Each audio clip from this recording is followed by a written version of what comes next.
各位观众，大家好，我是秦碧纯，欢迎收看中嘉新闻周报。高雄百货龙头汉神百货，除了原先就有的巨蛋和本馆以外，预计2028年将在凹子底开设第3家百货。IG 粉专高雄店就发起一项征名活动，经过票选，排名第1的名称是高雄之星。但也有网友提供有趣的名称，建议取名为汉神 Pro 汉流夹背，意外引发网友的热议。由于第3家百货位处精华地段，未来如何带动周边的经济产业发展呢？请看以下的报道。位在高雄鼓山区凹子底的大型建案，目前正如火如荼赶工兴建中。从外观可以清楚地看到，大型机具正在施工。这是高雄百货龙头汉神预计于2028年开设的百货商场。对于新百货3年后开幕，民众与民代皆乐见其成。就等落成之后再去看看嘛，看里面有什么新东西这样子。因为高雄毕竟有那么多的百货了，特别能够吸引你的点是什么？吸引我的点可能运动设施吧。平常有在逛百货的习惯吗？是没有啊，不过就是走走逛逛嘛，有空就可以去啊。不冲突，跟日常生活不冲突。可是每次去汉神巨蛋的时候，我们都发现说地下室真的塞爆了，人很多。那我相信他们自己本身的企业应该也是体识到这个问题，所以说在扩第3馆。那我们认为说多一点这样复合式的百货公司在我们高雄，那当然是好事一件。据了解，富邦开发案占地11万坪，规划集结购物商场、国际旅馆、水族馆与影城各种多元机能。汉神3馆将进驻地下3楼到地上8楼。在汉神百货尚未对外公布新百货名称时 ，Instagram 粉专高雄店第3间怎么叫最顺口的命名征文活动，有网友留言说：“我只想到护国神山，还有汉神 Pro。”也有人搞笑的提议，不如将名称取成汉流夹背。该篇征文活动一共吸引16400多人按赞，可见讨论度非常高。不过，由于3馆位置车流量十分大，施工有没有可能造成交通黑暗期呢？感觉应该还好。对，应该不至于影响太大吧？对啊，虽然这边刚好就是凹子底嘛，公园就是比较那个空间比较大一点。我们是会害怕说会不会因为施工而陷入一些交通的黑暗期，那包括这个施工当中一些交围，可能市政府也要帮忙来注意跟提醒一下。那之后如果完工之后，想必啦附近应该会塞下不少的车流啊、人流都好。那我们也是希望说市政府是不是可以在交通这一块也可以提前帮大家做一些疏导跟舒缓。民众与民代都关心汉神3馆的整体施工品质。至于汉神3馆的名称，经致电询问后，百货方面表示，目前内部正在讨论中，如果正式名称出炉，将对外正式公布。记者潘志光、黄子倩采访报道。台铁公司在高雄车站第2月台试办安装上下缆绳升降式的月台门，这种设计不同于传统的样式，引起了各界关注。高雄捷运公司也派员前往参观，评估这种设计的适用性。为了防止落轨事件的发生，近期各轨道运输业者严厉增设月台安全门。台铁就在高雄车站的第2月台试行安装了上下缆绳升降式月台门。这种设计不同以往常见的左右开启式，引发了关注。高雄捷运公司也到场参访，评估它的适用性。所以我们也有去台铁这边，然后去看一下他们现在是怎么样做的这个隐形式的月台门。那另外的话，我们这边也有跟日本的 JR 这样的一个集团，那我们也有请他们到时候会来跟我们做一些说明。那希望说可以对于我们未来自己要装设月台门的这个部分呢，我们可以有更好的一个规划。目前高雄捷运的高架路段只有少数车站设有月台门，民众都普遍认为，如果能够增设这类型的安全措施，将可以有效的预防意外发生。我觉得它部分应该设了，因为还是有安全的考量，可以让老人小孩集中在那边，不会摔出去。当然是有比较好啊，比较安全啊，因为有的人走路都喜欢靠旁边走。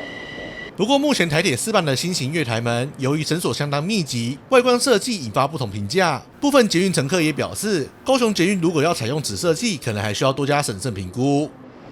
不用这么复杂，要至少有像有个隔离这样子，有一段距离就好。所以你觉得像这样子有点太大了？对，而且太高，我觉得太高了。要说不要超过腰部到胸部之间就可以了。这样子太多了吧？不然的话，你如果通通盖着就不好看了。其实台铁它这边做的这个隐形式月台门非常的宏伟哈，就是它的这个是希望说可以把整个月台都做了一个包覆。那这个部分的话呢，因为我们捷运的车站它的月台没有这么的大，那我们的车厢列数也没有这么多，我们的车种比较单一，所以对我们来说，可能未来我们会装设的月台门的话，就是只有一种，然后不会需要去因应各式各样的车型。由于捷运列车车型统一，而且车厢长度比较短，是否需要采用此类型的升降式月台门，还需要进一步的评估。但高雄捷运公司也表示，为了提供给乘客更安全的乘车环境，广泛设置月台门已经是未来目标。记者孙军高雄报道。高雄博爱路上出现一条自行车专用道，它是划设在汽机车的停车格和人行道的中间。有人认为这样骑起来很安全，不过也有人认为机车骑进去停车会影响通行。到底这样的设计好不好呢？民众的看法不一。自行车道画在人行道上和行人共用不太好，画在道路上和机车并行又不太安全。高雄博爱路上出现一条自行车专用道，是画在汽机车停车格和人行道的中间，看起来就比较安全了。会看起来比较外面一点，但是自行车会有保障，会比较安全一点。那现在把这个车道单独独立出来之后呢，当然在这个观光或脚踏车、自行车的这个行驶上，有了它的一个特色，那甚至有它的一个专用道。那在人行道的部分，当然也是让我们的行人更加的安全。这条画在道路上的自行车道，其实是将快慢车道瘦身之后挤出来的，再把汽机车停车格往车道侧移，让自行车道夹在中间。但有的机车骑士担心车道上车速过快，停车时就从自行车道进出，而这样其实是违规的。因为摩托车要停的时候，它的速度也是蛮慢的，对，所以说其实走自行车道也是蛮安全的。你只要不撞到别人，大概礼让一下，基本上没有问题了。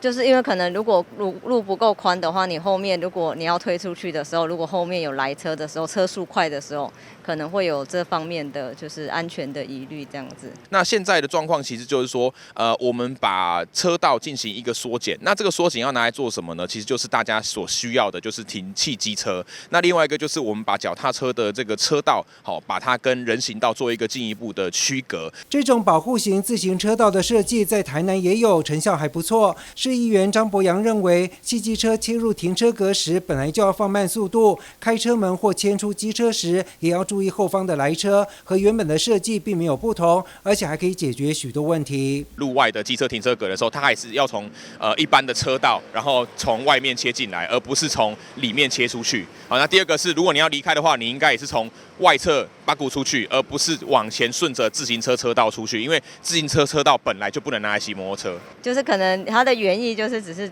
否那个自行车专用，那可能会变成说摩托车可能因为它这样子比较好出入，可能有可能会有自行车跟机车就是共用同一个道的。高雄的自行车也没那么多啦，相对的机车还是比较多数一点啦。人车分道、快慢车区隔是道路设计的基本原则，而车道瘦身可以让车辆放慢速度，在够宽的道路上就能够挤出一条保护型的自行车道，鼓励大家多骑自行车，节能减碳。记者赖昌邦高雄报道。台湾小吃碗粿大家应该都吃过，但是你有吃过碗粿自助餐吗？高雄光华夜市的碗粿老店就是非常特别的自助式的碗粿。吃碗粿不是一颗一颗叫，而是在桌上自己拿，而且店家的碗粿口感扎实，有葱、虾米、香菇和肉块满满，再淋上店家特制的淋酱和辣椒，搭配一碗小鱼干豆腐味噌汤，经典口味超级满足。早上7点就开卖的这间高雄碗粿老店，人潮络绎不绝。不过让人惊讶的是，客人来到店里吃碗粿，不是一颗一颗叫，而是入座之后打开桌上的大钢盆盖自己拿，想吃几颗就拿几颗，就像是碗粿buffet一样。看到盆里的碗粿不够了，店员也会马上补。这样的吃法在外地客的眼中相当奇特，不过在当地人的心中早就习以为常。自己拿，然后跟老板讲说你吃了几个。这样就可以了。来，就家先家食剩钱啊，食剩碗啊，他们一般较无共款。师傅带我来，我才知道这间的。都是刚才阿上跟我讲自助的，爱改可以。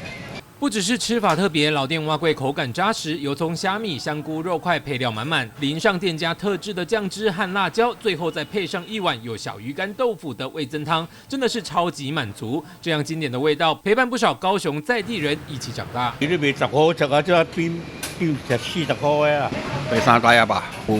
古早味啊，Q 度有够嘿。啊，所以传统的味拢保持住的，豆油啊、蒜头啊，还是辣椒瓣哦。你食或者家淋，系啊，所以方便啦。足好食，啊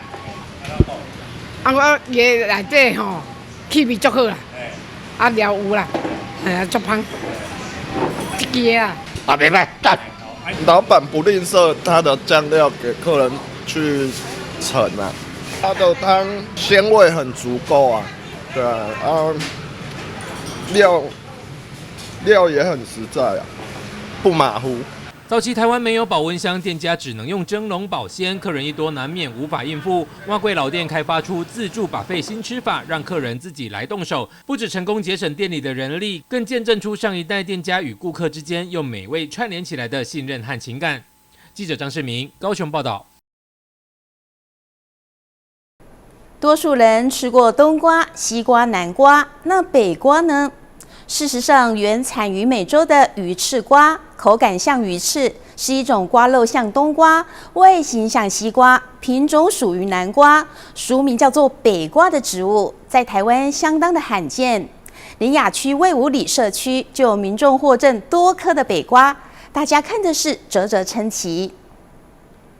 多数人吃过冬瓜、西瓜、南瓜，那北瓜呢？事实上，原产于美洲的鱼翅瓜，口感像鱼翅，是一种瓜肉像冬瓜，外形像西瓜，品种属于南瓜，而俗名却叫北瓜的植物，在台相当罕见。林雅区的卫武里社区就有民众获赠多颗北瓜，让里长及里民看的是啧啧称奇。没看过，哎，对，就是第一次看过，第一次知道、听到这样子。市面上好像很难看到这种，我也是第一次看到这种东西啦。不过我觉得还蛮稀奇的，而且它真的。它煮起来吃哈，好像听你们讲也就有点甜甜的感觉啦。北瓜外观类似西瓜，但蒂头像南瓜，其外皮比一般瓜类厚上许多，一般小刀难以切开。用锯子费了好大一番功夫，才成功将北瓜锯成2半。细看它的瓜肉像冬瓜，但必须要蒸熟或是烹煮之后才能食用。众人第一次看到北瓜，感觉很新奇，也挑起小时候的疑惑：瓜类有冬瓜、西瓜和南瓜，为何独缺北瓜？如今总算是亲眼一睹北瓜，完成了儿时未了的心愿。唔捌看，啊，这足稀奇的，捌看西瓜、冬瓜，或者白瓜，唔捌食到这白瓜，摕出来食看卖啊。我知影有西瓜、南瓜，啊，这白瓜我拢唔捌看到，冬瓜。北瓜唔捌看过，是它的外皮呢真的很硬，不好处理。闻起来真的像西瓜的味道呢。当初拿来的时候，我们还以为我们有西瓜可以吃的，结果呢发现是不是的，蛮特别的东西，第一次看到。北瓜在台湾相当罕见，因为食用价值不高，且可以放上2年不坏，功能较偏向观赏用。也因此较少农民愿意大量种植，因此市场上也难以看见。下次如果有机会看到的话，记得要先打卡拍照，记录这难得一见的植物。记者张世明高雄报道。说到台南的美食，不能少的就是牛肉汤。现在就有餐饮业者大玩创意，不只直接变成涮涮锅，还把牛肉汤加进披萨，直接沾着吃。带您一起来看看这种特别的吃法。台南的牛肉料理有多百变，除了受大家喜爱的牛肉汤，还有牛肉汤泡饭、牛肉汤鸡尾酒等等，甚至直接把披萨挖洞，中间加入牛肉汤，变成牛肉锅披萨，吃起来还看劲，看起来很特别，然后就买来试试看，然后我觉得意外的。竟然是蛮搭的，而且我觉得蛮好吃的。住台那么久，我是觉得不要玩台南的牛肉汤啦，因为它那个口感蛮特别的，不是牛肉汤的口感。对啊，我原本以为是可能是汤水这样，结果是砍根。台南人对这款披萨看法不一，在网络上也掀起一波话题。不过更有业者突发奇想，直接把牛肉汤变成涮涮锅，汤头以牛大骨及蔬菜熬煮，口感鲜甜。为了区别，不是选择一般的温体牛，而是和牛。一样，我们可以在汤里头穿烫3到5秒左右。那还有另外一种呢，如果比较可以吃再深一点，肉质会更软嫩的话，我们可以将肉质放在碗里头，然后舀热汤下去，让它滚烫一下。这样子的肉质会更鲜甜。牛肉汤料理各有不同，不管是变成锅还是结合披萨，都是冲击味蕾的美食。记者收快看的报道。接下来为您介绍隐身在桃园大楼内的一间复合式甜点意式工作坊。老板在退休后，结合自己的兴趣，和朋友一起开店，纯手工、用料实在的点心，让人食指大动。纯手工的可可饼干甜而不腻，还带有坚果，奶酪 Q 弹，香气十足。这是隐身在桃园大楼内的一间复合式甜点意式工作坊。老板退休后，结合自己的兴趣一起开店，纯手工、用料实在的点心，让人食指大动。本身是兴趣啦，对啊，想说退休其实不见得说就是完全就休息啊，还是要有事情做啊，所以才会想说，做看啊，对啊，加上本身自己也喜欢吃啊，就这样。我们现在有奶酪有那个原味，还有抹茶、可可，还有咖啡，然后都是季节限定的。然后在饼干方面，就是有原味跟抹茶跟可可，也是做网购客订方面。老板表示，一开始来到桃园，其实打算开一间咖啡厅，但因为疫情影响，改为工作坊。里面所有的设计产品都是一次次的实验跟创作的成果，就是要给消费者最好的品质。原本就想设定要开门市实体店面，那因为疫情的关系，后来我们转为工作室，然后就是也是希望就是用自己的美学的专业，然后就是配合咖啡这样子，带给客人一些比较更多的东西，不一样的产品，然后自己设计，然后包括吃的啦、用的等等，我们都是自己去试验过，自己去设计过，然后带给客人更好的东西。衣饰品的部分，除了精致的丝巾、帽子，还有工作坊特制帆布袋，上面的柴柴就是老板养的小可爱，就连工作坊的名字都是结合母亲跟狗狗的名字发想而成。关于这只柴柴，就是说我们自己养的那个柴犬 Coco， 那就是主要是以它为发想啊，然后就是说主要是帆布袋就是比较方便，然后外出的话携带方便，然后又好拿，然后它帆布的话又蛮轻的，那一般帆布袋它可能塑胶上可能就比较没有质感，好，那这个而且又有双面，非常可爱。除了甜点之外，老板也个别找厂商研发特制的浸泡式咖啡，把咖啡做成茶包样式，随手一冲就有香醇的咖啡可以喝。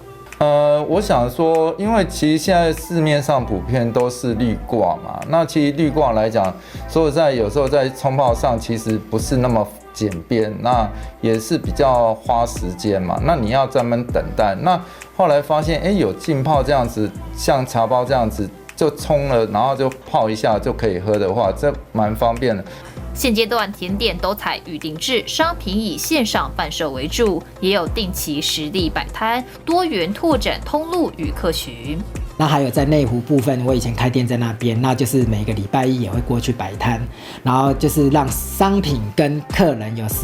实际上的接触，会比较体验一下产品的感受，然后包括帮那个丝巾啊等等啊，帮客人搭配等等，用一些我自己美学的经验帮客人搭配，那跟网络上的又不太一样了，对，那就是希望从网络跟实体店面一起并行。隐身在市区大楼内的复合式式工作坊有美味的点心以及精致的设计商品与仪式，秉持用心用美学带给您美好事物的理念研发制作商品，希望消费者感受到他们的热忱与用心。记者赖伟一桃园报道。根据调查发现，7到75岁各年龄层大部分都因为蔬菜、水果以及乳制品摄取不足，导致膳食纤维以及钙、镁、锌等营养素摄取未达建议量。因此，卫福部基隆医院特别请营养师来教导民众如何自己做简单又好吃的钙镁粒坚果脆饼。在卫福部基隆医院营养师林玉婷指导下，包括副院长陈维达、主任张黄宇等人一起利用杏仁、黑芝麻、白芝麻以及核桃等坚果，再用低筋面粉以及苦茶油搅拌均匀后，平铺在烤盘上成圆片状，用160度烤上18分钟左右，呈现金黄色，就成为简单又好吃的钙镁粒坚果脆饼，来补充钙、镁、锌和维生素 E 这些营养素。营养师开出这个配方呢，就是一个钙镁粒饼干，里面用到健康的苦茶油来取代固态的酥油或奶油，所以对身体健康好，而且加了坚果，所以钙跟镁就含量相当丰富。各位知不知道钙跟镁跟什么疾病有关？最重要就是骨松、肌少，还有疼痛啊。骨松症大家都知道需要钙哦，那镁呢，对于肌肉还有钙跟营养的肌肉生成都有关。各位知不知道？另外我专门看的头痛啊，还有纤维肌痛啊，这些慢性疼痛，大部分病人都缺钙跟 D3，所以我们希望今天透过这个很棒的配方，听说烤起来很酥很脆，是不是？所以呢，这个苦茶油它也是台湾盛产的一种很好的多酚类的油。大家只知道橄榄油芥花油是这个预防心血管疾病跟失智的嘛，其实苦茶油一样很好，所以它有一个东方橄榄油的美称因为根据2017到2020年国民营养健康状况变迁调查发现，7到75岁以上各年龄层每日饮食情况都因为蔬菜、水果以及乳制品摄取不足的问题，导致膳食纤维以及钙、镁、锌等营养素摄取未达建议量的情况。因此，基隆医院特地请营养师设计钙镁粒坚果脆饼，教导民众如何自己制作简单又好吃的脆饼，来补充这些营养素。记者吴俊松基隆采访报道。韩国职棒乐天巨人队选择台南亚太棒球训练中心进行春训。市长黄伟哲特别准备安南区在地的美食肉包跟珍珠奶茶，前往探班慰劳球员，希望提供最好的场地迎接台湾与韩国友谊赛。韩国乐天巨人棒球队以2军球员，在今年1月进驻台南亚太棒球训练中心成棒副球场，进行长达41天的春训，并与台南在地的3级选手交流。市长黄伟哲日前在体育局长与安南区长陪同，特别前往探班，并送上台南美食包子与珍珠奶茶慰劳球员。非常高兴我们迎来韩国的职棒队前来台南来春训。一方面，能够让许多韩国的职棒跟台湾的棒球队能够多做交流。我要特别谢谢这次乐天巨人棒球队。他们能够指导我们的这个3级棒球队的球员，包括少棒、青少棒和青棒，这些小球员都非常的感谢，也觉得受益良多。当然，这未来开启了这个韩国的棒球队跟台南的进一步的连结。所以呢，今年是第1年，那我们也希望未来还有机会能够在有这个跟他们多做交流。训练过程，韩国球员对台南天气和球场都表示肯定，有了台南练习经验，球团有信心回国以后有好成绩，希望明年后年继续合作。 그리고 기온, 그리고 이 멋진 야구장에 모두 만족하고 있습니다. 적절한 온도와 잘 만들어진 운동장 상황에서 선수들이 부상 없이 잘 임하고 있고 타이난에서 받았던 이런 호의들을 마음 깊이 감사하고 있습니다. 잘 훈련해서 한국 돌아가서도 좋은 성과를 만들길 바라고 지금 저희가 올해 첫 시작으로 타이난시와 전지훈련을 시작했지만은 지금부터 내년 그리고 그 후까지 긴밀한 협력 관계를 하여서 더 좋은 관계를 형성하고 싶습니다. 在慰劳韩国球团后，市长也赶往邻近城棒主球场视察，因为将迎来韩国 NC 恐龙队春训活动，以及与国内6支球队8场交流赛，市长确保提供最佳场地准备迎宾。记者林银庚台南报道。位在忠义路孝二路口的城隍庙人行地下道，基隆市政府跟国泰世华银行携手合作，融入 ESG 环境永续概念，让地下道拥有崭新的面貌。特别的玻璃砖设计也成为基隆新的完美景点。3、2、1，请启用！最美最新结合永续概念的城隍庙人行地下道。画面上是基隆市政府携手国泰世华银行一起推动的城隍庙人行地下道出入口美化完工启用典礼。市长谢国良、副市长邱佩玲、副议长杨秀玉、市议员宋伟丽、张芳丽、郭美秀跟当地多位里长、仁爱区区长等贵宾都共同来见证祝福，期待基隆越来越好。国泰世华李总经理以及他们的整个团队协助我们把基隆的城隍庙旁的这个地下道弄得非常的焕然一新应该是用这样的文字来形容。那大家都知道，这是我们一个很重要的一个信仰的据点。那这个城隍庙也是市民地下道，也是市民的必经之路。我想国泰世华银行除了提供金融服务之外，我们也很重视跟社区的共荣共好。那这个地方感谢基隆市政府给我们个机会参与这个城隍庙地下道的一些改建的工程。那这个地下道对我们意义非常重大，因为它连接了我们国泰世华银行的基隆分行跟城隍庙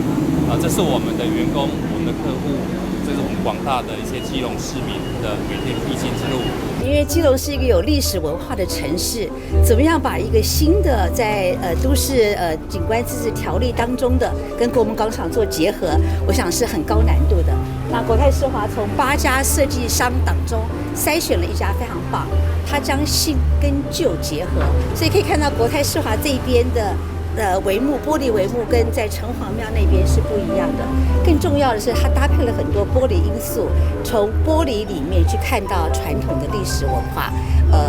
基隆是雨都，大家可以看到基隆常下雨，那国泰世华这边非常用心，它加强了很多灯光，所以大家可以看到那个倒影。当你下大雨、情绪很沮丧的时候，你看到倒影是非常美的。我们很感激国泰世华把海洋的意象透过玻璃砖引导进来。那这个玻璃砖基本上它是一个可回收的减碳低碳的材料。那其实它也很有趣，是因为玻璃砖的一个结构，它相对也适合基隆比较耐脏的一个语汇。那所以我们等于在这个基隆港这边做了2个，晚上就像灯塔一样。那在白天是一个很有趣的一个传承文化历史，以及跟我们的一个象征科技智慧的一个金融的一个意象来去做一个整合这样。而为什么市府这么重视市容景观？目的就是期盼借由好的环境，吸引市民跟游客走入街区来观光消费。我感觉林前市府在这个过去的一段时间，把我们忠义路的对面，先后把国门广场、海洋广场、在市民广场再造，打造了一个很好的基础。那到我这一任来，我感觉我们必须要把整个忠义路重新进行一个改造。这样子的话，一边是面海，一边又有这个很好的商业跟景观，所以这个也是我们从上任以来到现在越来越积极在推动的一个工作之一。市政一棒接一棒，市长谢国良说，将带领团队与民间的企业店家合作，积极推动忠义路的市容景观街区改造，发挥文化与观光特色，希望吸引民众走进街区来消费，活络在地经济，也促进在地的就业。记者黄日升、陈淑平基隆报道。近年来，六甲落羽松的美景已经成为游客来到台南必访的景点之一。原本在春节期间设置在南营绿都心的女娲娘娘装置艺术，现在进驻六甲落羽松林区，让预定在228落幕的六甲落羽松季，也因为女神降临延长展期。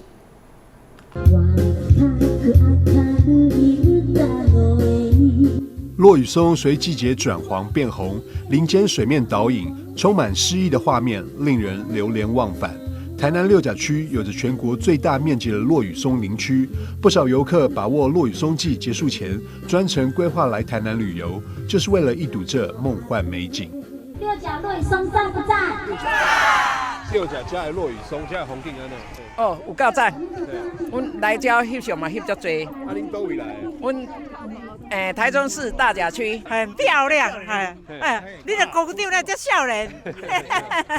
六甲落羽松林区原本只是个地区秘境，经市府这些年的推广，以及各种可爱造型的装置艺术搭配展出后，目前已成为台湾热门景点之一。六甲落羽松本来从那个咱的是一个秘境啦，经过这5-6年黄伟哲市长大力的支持下，现在已经变成是全国的观光景点啦。六甲的落羽松为什么会成为一个全国热门景点？我觉得原因有以下啦。第一，咱是全国面积最大的了，美国最大，总共有2.24公顷，有11区，将近3000棵的落羽松了。我们每一区的一个落羽松，它所构成的一个风貌都不一样了。然后第二，我们还加了一些我们的一个环保局借的一些那种纸浆做的环保的我们之前有北极熊啊，还有那个绿野仙踪之类的一个动物啦，有一个童趣，充满童趣，让来这里落羽松的观看的小朋友也有那个童趣之乐啦。除了各种地方特色的装置艺术，春节期间在南营绿都心展出的女娲娘娘，为了今年的落羽松季，女神特别降临了六甲区。右后方那边有一个女娲娘娘了这个也是我们公务局他在那个春节期间做一个展览本来在我们南营绿都心来展览然后它期满的我们借来我们的落羽松然后女神降临落羽松然后来这里让我们的一个来这里的游客一切平安啦。看到外地游客到访，区长陈启荣也特别送给大家六甲落羽松的明信片，让游客把这国家级的美景带回家。陈启荣表示，为了女神降临，公所目前研议将2025六甲落羽松季延长到3月9号，欢迎民众把握最后展期来欣赏六甲之美。记者张硕维采访报道。全国地方议会议长杯桌球锦标赛在桃园巨蛋体育馆盛大登场，来自全国20个县市地方议会的员工、议长和议员近1000人齐聚切磋球技。希望借此促进地方交流，提升全国桌球运动的风气。开球，请发球。114年全国地方议会议长杯桌球锦标赛，今年轮到桃园市议会承办，来自全国20个县市地方议会的员工、议长与议员近1000人齐聚桃园巨蛋切磋球技。开幕式中，由桃园市议会议长邱奕胜跟明年度的承办单位苗栗县议会议长李文彬一起开球，希望借此促进地方交流，提升全国桌球运动发展。那今年刚好轮到我们桃园市议会来举办。那这一次举办的报名人数总共有20个县市总共有20个队，一个县市一个队。那昨天在这个选手之夜我们也邀请了大概有1100多个选手来参加这个开幕式这个可以说是报名非常的踊跃参与的程度非常的高最主要我想议会员工平常要出来参与这个运动赛事的机会并不多。所以他们也借着这个出门来桃园打球也顺道可以在桃园看一看桃园的一些建设我认为这样的一个活动非常有意义。全国地方议会议长杯桌球锦标赛是由各县市议会轮流举办，明年将移师苗栗县举行。苗栗县议长李文彬表示，很荣幸承办明年度比赛，希望透过比赛促进县市交流，也让更多人看见苗栗县的特色与美景。苗栗县很荣幸可以承接115年度的承办单位那我想我们苗栗115年度一定用最热情让苗栗的热情发挥出来，欢迎我们全国各地的地方议会来到苗栗参加我们的桌球锦标赛。那苗栗好山好水，也希望借由这个比赛，能够带动苗栗所有的观光跟那个科技的大县大家都知道苗栗这几年来的进步非常的发展而且我们的观光也非常的迅速。那也希望借过全国的联谊来到苗栗，大家多认识苗栗，让苗栗的观光产业能够更好。李文彬议长同时也是连霸3届的首长组冠军，小时候就是桌球校队。议长表示，苗栗出了很多桌球国手，今年比赛有很多强劲的对手，这次目标是要挑战4连霸。参加首长杯已经第3届已经3次都拿到第1名那也希望今年是可以4连霸。国小就开始打了，我以前国小的时候是校队我们苗栗的桌球非常有名而且我们苗栗后龙出了3位国手议会表示，桌球是一项结合速度、技巧跟耐力的运动，能锻炼反应力，提升心肺功能。这次比赛的参赛者涵盖直辖市及各县市议会现任议员与编制内员工，其中更有超过20年甚至30年以上的资深选手热情参赛，希望借此让选手们以球会友，在切磋竞技中建立深厚情谊，促进议会间的互动与合作。记者赖伟一同报道。10年前，国道关庙服务区的一颗颗果实种子启动了一场生态与爱的旅程。104年成立的种子概念馆，透过志工的巧手，将一颗颗的种子化身成猫头鹰、钥匙圈、娃娃、饰品等等，而且将义卖所得全部捐给家福中心。10年来累计金额超过450万。高工局南区养护工程分局长杨赤忠表示，种子概念馆不止于展览，更以义卖活动凝聚社会的爱心能量。10年间，超过200位志工参与每年1度的种子盆栽和手作义卖，透过义卖所筹得的善款，将全数捐赠给北台南家福中心，就像是种子带来希望一样，照亮家福儿的求学之路。我们是希望借由我们的这个的成立呢，能不管是借由我们的展览，或者是我们的义卖的部分，能把这些的爱呢跟关怀对社会更为贴近。所以我们在在这10年间呢，其实我们的志工大概有200多位。那200多位呢，在平时他们是大概利用他空闲的时间呢，在我们的种子馆里面把他的一个制作很多的一些作品跟这些的东西呢，其实他会在利用我们的服务区还有各个的一个管道呢，能参加我们的义卖那义卖所得呢，事实上我们是全部都捐给我们的台南的家福中心。一颗不起眼的种子很容易被忽略，但在这群志工眼里，却是一个可以帮助家福儿持续上进的希望种子。志工们假日时会四处搜寻种子，除了礼拜3开放预约参观外，其他的时间，志工们都会集结大家的巧思，设计出各式各样的作品，投入义卖。这是我们全部无患子，是我们志工去捡拾，然后做成成品，然后制作成手环。那这个是小公主，是我们志工设计的然后以桃花心木最里面那个心，然后去给它做成一个小公主。我们之前也做过一个礼盒赠送。那这个妖精毯是不是很可爱呢？小朋友看到就超喜欢的，做成一个小贵人。好，那这个更有意思，这个是实力。我们的种子，它名字叫石头的石，西木力，可是看起来就是我很有实力，所以我们这个都做成一个猫头鹰熏香，然后送给小朋友。种子传爱的善举，让住在大内、目前就读台大的杨同学特别来到现场表达感谢。我深知能接受这一份奖助学金是来自许多人的爱心和努力，所以每一次在参加家福中心的助学茶会的时候，我都在内心告诫自己，我一定要更加努力，更加努力，才不会辜负大家的期望。北台南家福中心主任李桂平表示，10年来非常感谢高工局南区养护工程分局种子概念馆志工们能长久帮助家福学子就学以及生活的稳定，将小小的种子呵护成大树。非常感谢我们种子概念馆来协助我们，让我们这些儿童能长长久久，那就学能稳定，生活能稳定，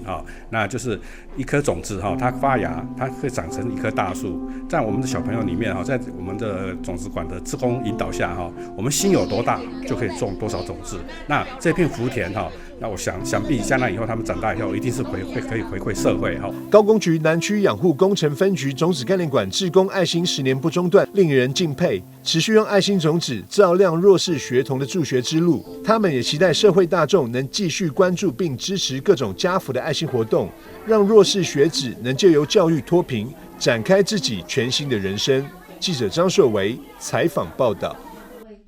2025双北世界壮年运动会进入倒数计时，主办单位公布开幕与闭幕典礼演出节目的亮点。台北市长蒋万安更宣布一个好消息：3月20中午开卖的开幕典礼门票将有机会抽中前进2026世界棒球经典赛小组赛的单人来回机票。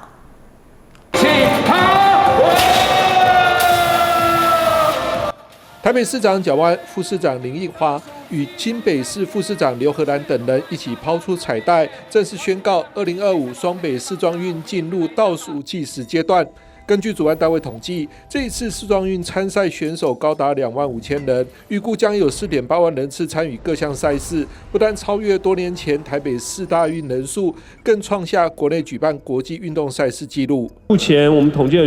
人数也已经是世壮运在全世界各个城市举办史上的第3多人参与的次，所以我们当然要选在目前大家最喜爱而且算是最好的运动场馆——台北大巨蛋。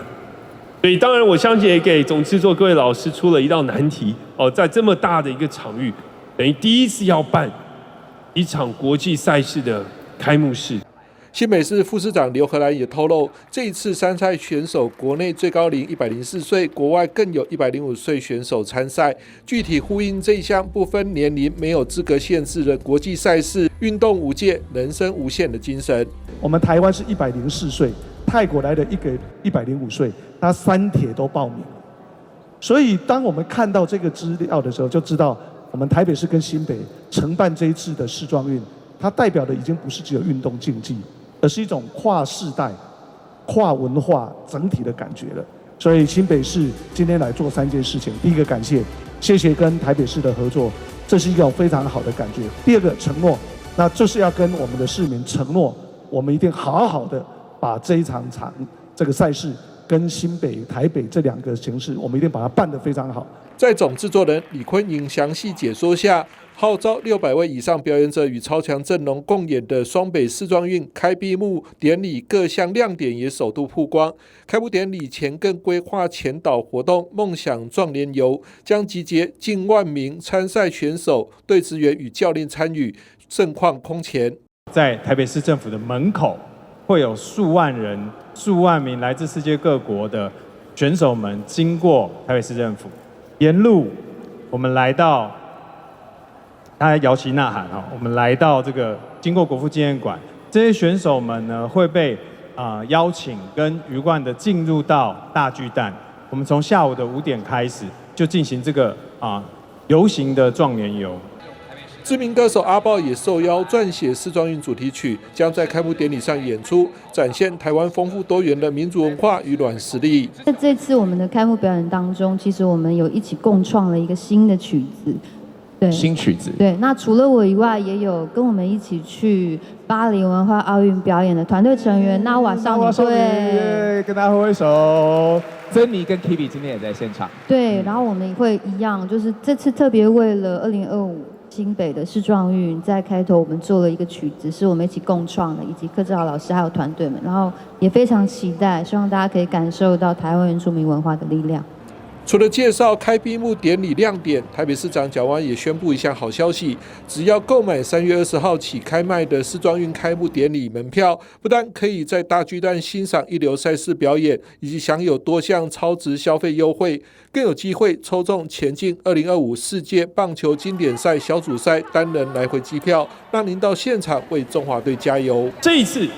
我们在台北大巨蛋，当然迎来世壮运的开幕式，我们也提出了很多的优惠。我们跟特约商店提供来购票进场观看在大巨蛋的世壮运开幕，有许多的折扣优惠以外，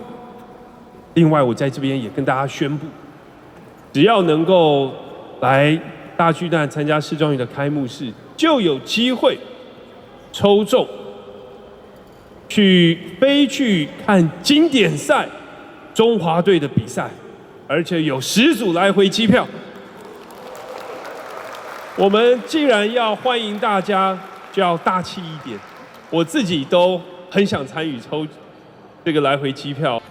双北世壮运将从5月17号开始，一直到5月30号为止。主办单位邀请市民朋友参与开闭幕典礼，并到各个赛场为来自世界各地的选手加油，一起写下与世界交朋友的历史。记者张启腾台北报道。新北市政府社会局为扩大培力及鼓励社区发展协会推展多元福利服务，特举办金好奖社区选拔颁奖典礼，遴选出金奖7名、银奖9名、铜奖12名，以及潜力社区奖13名。新北市5日举办金好奖社区选拔颁奖典礼，遴选出莺歌区、建德社区等41个社区，接受副市长刘和然的颁奖表扬。刘和然指出，新北市共有467个社区发展协会，透过公私协力，社区成为老人、妇女、儿少及身心障碍者等各项社会福利重要的推手。首创开办第1届金好奖社区选拔，期待激励在地社区持续推动在地服务，凝聚社区居民的意识，促进社会融合及增进社区居民福利。既然我们404万7000多人的一个城市，咱家己就法度来鼓励咱所有在地你甲咱服务的所有社区发展协会的志工跟伙伴，所以我们今年第一届办就选出了7个金奖、9个银奖、12个铜奖、13个潜力发展社区，那叫做金好奖，金好，在地金好，各位金好，咱所有新北市就可以更好，就会越来越好，生活就会美好。荣获金奖的莺歌区建德社区发展协会理事长张敬义与总干事邱月英表示，感谢社区成员的支持与配合，使社区活动得以顺利推展。他们致力于邀请长者参与社区课程，预防失智，提升生活品质。未来将持续为长者创造健康活跃的生活环境。在此，我借这个机会感谢我们建德的大哥哥、大姐姐们，我非常的爱你们。那这一次我们得奖呢，真的也是要感谢这些大哥哥、大姐姐们。我们凭着因为现在的年龄层很高，所以我们尽可能的把我们社区的长者带到社区里面来上课、学课程，然后让他们不会有所谓的失智，然后健忘，这样的感觉就是我们的目标。当然，我们未来的目标有更多，我们要把我们的社区做得更适宜是这些长者可以居住的地方，因为我们那个地方是个林地，真的是个林地，好棒好棒，而且大家的长者这种老年的问题渐渐的都变少，因为我们都把他带过来上课了，所以这个就是我们的出发点，也是我们的共识，要把社区的长者带领得更好、更健康、更完美。同样获得金奖的永昌社区发展协会理事长尤武雄表示，感谢新北市政府举办此次金好奖，该协会在社区内推动老人共餐、防暴讲座、儿少保护等多元服务，并成立新住民关怀站。他感谢团队的热情参与，协助社区发展各项活动。感谢新北市政府这次举办我们的金好奖。我们永昌社区发展协会是多层面的在服务社区，有老人共餐，还有防暴议题的讲座以及推动，还有儿少保护。社区不定期的都在举办一些庆典活动，来增进。还有最近也成立了新住民的关怀站啊，感谢我们的团队啊，热情的参与我们的社区所每项的推动的活动。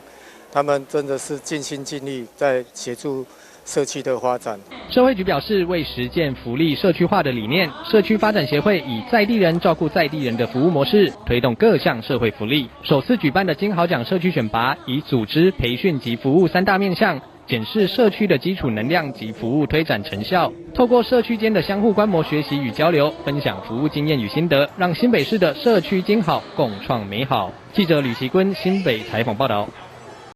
位于台船公司平一路停车场的和平岛 B 考古遗址，在各方的努力下，正式举行和平岛 B 考古遗址解说中心新建工程动土典礼，将打造基隆首座考古文化基地，让市民和国内外的游客深入了解和平岛的历史文化。第一场开工平安。画面上是在台船公司平一路的停车场，也是和平岛 B 考古遗址。市府将新建和平岛 B 考古遗址解说中心。动土典礼中，贵宾云集，市长谢国良、副市长邱佩玲、立委林佩祥、林倩琪和文化部文资局跟多位市议员与考古团队都到场，共同见证与祝福。这个和平岛 B 考古遗址的整个计划，从中央的争取到现在地方逐步的在落实。我们首先感谢我们林前市长，在过去的计划给予很多的努力。让我们现在可以把这个计划继续的延续的推动下去。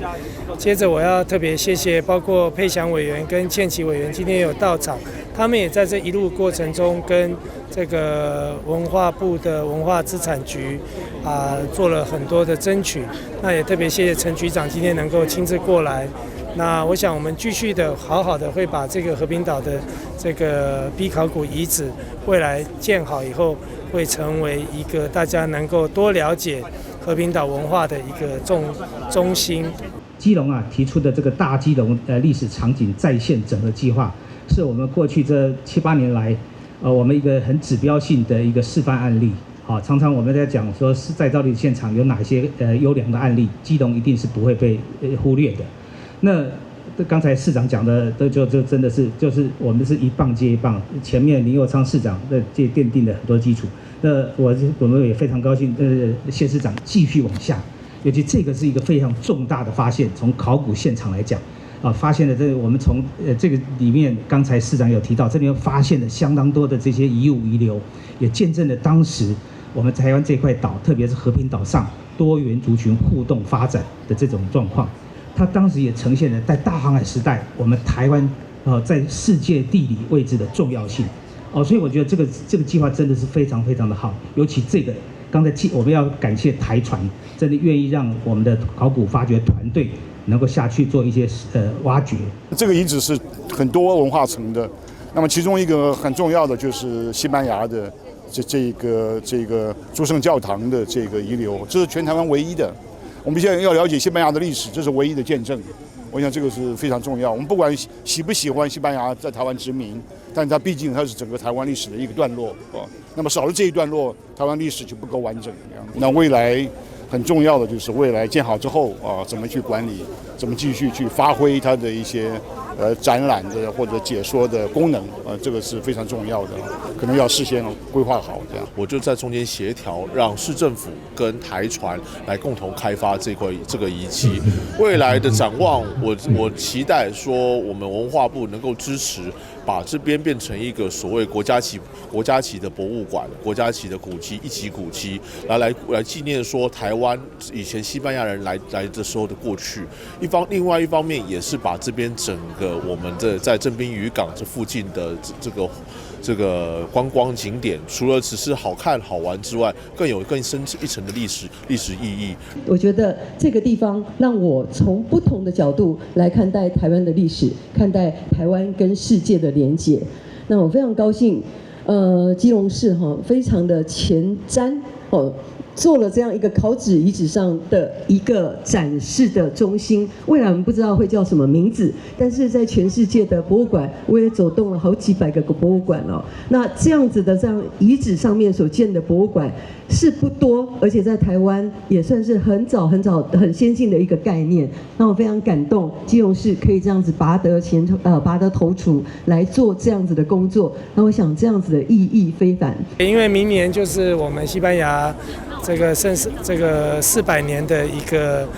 历史的一个重要的庆典，所以我们明年有重要的一个计划。这个计划现在也由包括佩祥委员全力协助，还有由邱佩玲副市长来主责，来把这个400年的计划，来把它未来的这个庆典把它办好。当然，这个 B 考古遗址也是一个重要的据点，我们会好好的把明年的活动办好。和平岛 B 考古遗址发现了全台唯一西班牙诸圣教堂的遗迹，也印证了基隆跟和平岛的发展史，未来将成为基隆重要的考古教育基地与文史观光资源，带领民众深入认识和平岛的历史文化价值。这项解说中心工程将分2期进行，预计在116年完工。记者黄日升、陈淑平基隆报道。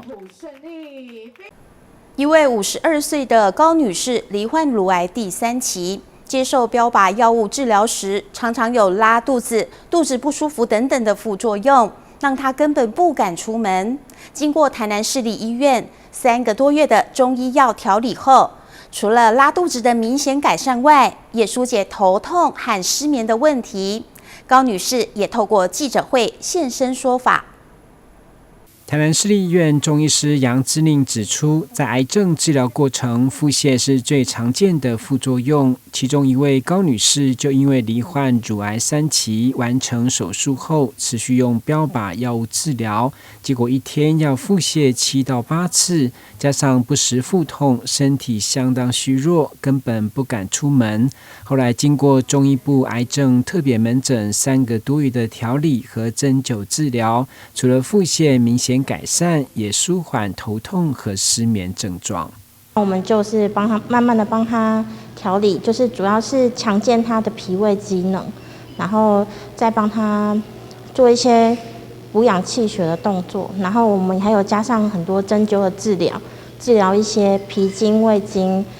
肝经的穴位，然后来帮他舒缓他的这些副作用。高女士因为药物副作用折磨半年后，透过中医药介入调整体质得到改善，也让她愿意现身说法，提供患者在抗癌过程很好的参考。记者郭文吉台南报道。